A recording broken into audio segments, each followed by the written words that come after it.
PSQ, effective note-taking strategies for any resource. Avoiding plagiarism and using information responsibly is easier when students develop a system for taking notes that requires them to think about the source and what they are extracting from that source. One very useful and time-honored method is the PSQ, or Paraphrase, Summarize, and Quote method. PSQ supports sustained investigation in the PBL context. This strategy will make all that comes after it much easier, much better, and much more enjoyable for all. Let's look at PSQ in action. Repeated engagement with a reliable source is important. Read, reread, think, view or listen, pause, rewind. Processing information takes time and deliberate action. Repeated experience with the source provides an opportunity to enhance engagement. Now, I'm using the word source to describe what students are using because sources vary widely. Discuss with students why some sources may be more relevant than others based on the inquiry topic. For example, for primary sources, blogs may not be the best source, but a blog may be very helpful for a current event, and books are not likely to be helpful for the most current events. This is not an exhaustive list. It is meant to remind you that students access many different types of sources to inform their curiosity. Begin by identifying the source. If students need to know more about the author or the creator of the source, help them understand who or what that is. Think about how that might influence the way information is presented. Record the source of information before taking notes. This helps to avoid plagiarism later.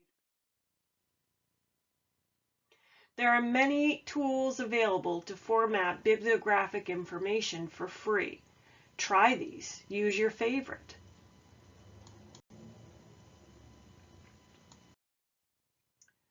Why use quotations, paraphrases, and summaries to take notes? Think about how this method of note-taking helps to prepare students for writing, speaking, or presenting what they have learned. You will provide supports for claims and add credibility to their own writing. They give examples of several points of view on a subject. We can call attention to a position that you or they wish to agree or disagree with. We can highlight a particularly striking phrase, sentence, or passage by quoting the original, and we can distance ourselves from the original by quoting it in order to cue readers that the words are not our own. Finally, we expand the breadth or depth of the writing.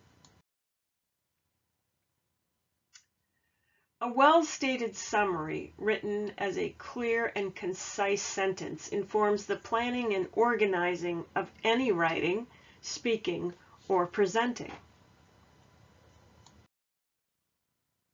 Summarizing is really, really hard. Summarizing without comment, reporting just what was presented, is even harder. Consider how the resource is organized and whether that helps to inform note-taking. Look before reading, viewing, or listening. What do we know about how this source is organized? When reading, we skim and scan to get a sense of the source. For other sources, can you do the same in a different way? Click on links, fast forward, etc. Get a sense of how it's organized so you know how to summarize. Summaries provide information about the whole source and the important parts for a longer source. Have students check each other's understanding and discuss whether the summary is objective or whether it's more interpretive. Begin by reading through the source or listening or viewing the source and develop a strategy for note-taking. Write a statement that indicates the topic and what the creator of the source is offering, their major position or big idea. If the source has multiple parts, write a one-sentence summary for each of the parts. Later on, a summary can introduce a topic, provide a transition between evidence, or introduce another source entirely. Depending on the length of your source, there should be only a few summary notes. Paraphrasing requires a student to think about the information presented and record it in such a way that they demonstrate understanding.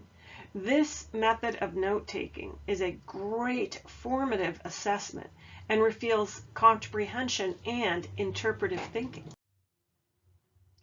In the body of the resource, there may be some things that indicate importance.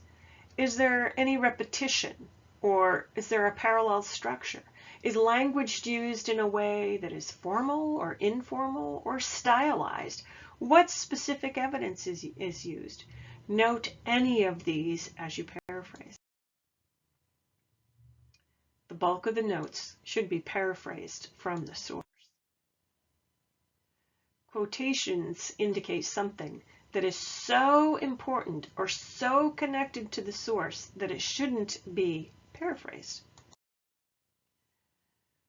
Quotes should be the least plentiful, and in fact, an entire source may not have a quote worthy of including in the student's paper or the student's project. Students may not find anything quote-worthy in a source, and that is okay.